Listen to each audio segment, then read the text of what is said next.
Hey folks, it's Aaron. I'm Mark, he's the critic. And he's the uncle, and we have a guest, his son, Jacob.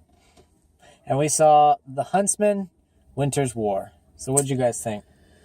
Well, I thought it was a bit of a mess. I thought it didn't know what it wanted to be, whether it was a romantic comedy or a swashbuckling adventure or a morality tale.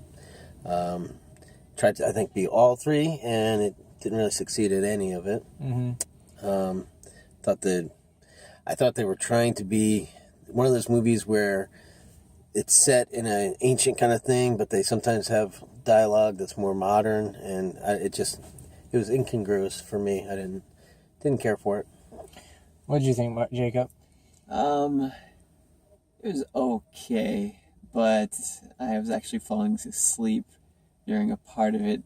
I thought the action was kind of just okay, like my dad said. It was just kind of like a bunch of tries to become something, action, romance. It just wasn't really getting anything for me. It's interesting you bring up the action, because that was one of the points I actually liked about the film. Despite the fact that I don't think it was a great film, but because oftentimes you see in these movies, like, the hero just comes in and sweeps everybody, like, all these guys, you got 50 coming at him, and, he just instantly knocks them all down in, like, a blow, And the thing I really liked is that, this guy the guy and the girl, both, when they're fighting, oftentimes they're getting outnumbered, sometimes they're getting their butts kicked. I kind of liked that. That was probably one of the few things I did like, aside from Jessica Chastain and Emily Blunt. Mm-hmm. I did like them. I thought also it was a little crowded. Some films handle having all those big names well. This one didn't seem to do so well with it. It just didn't. There wasn't I didn't think there was good chemistry between them.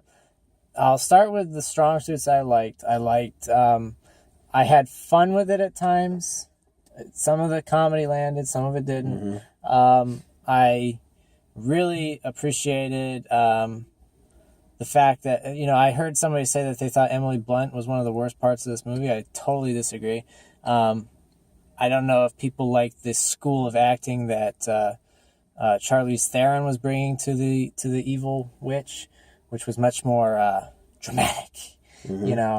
I actually liked Blunt kind of pulling back a little bit and creating almost a kind of a deeper character than was called for. I don't think that the character was very well written, but I thought she did a good job in it. So it was a little more reserved or subdued. Yeah. More internal. Yeah, I can see that.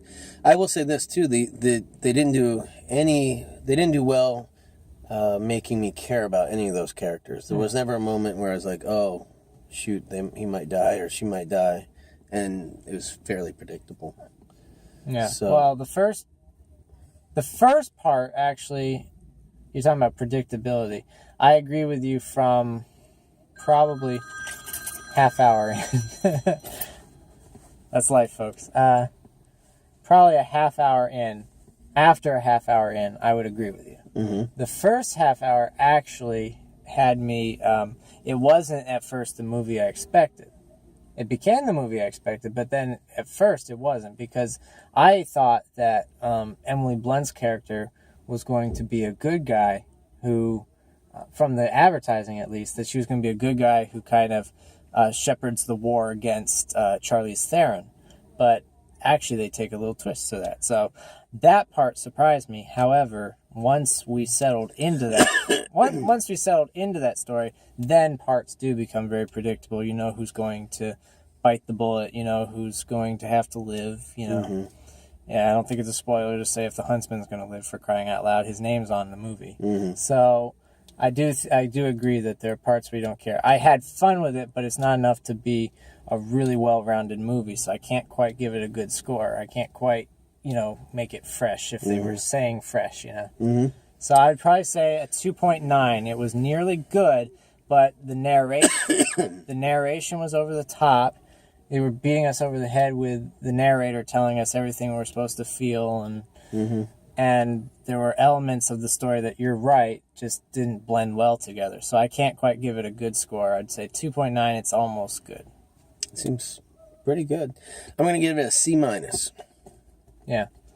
And so, would you recommend it, Jacob?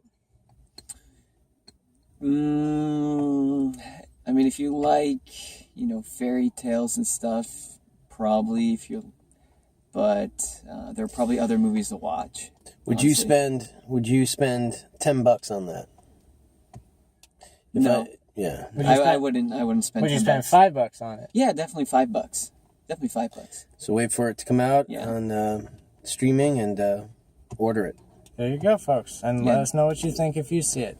Okay. Catch you on the flip side. See you.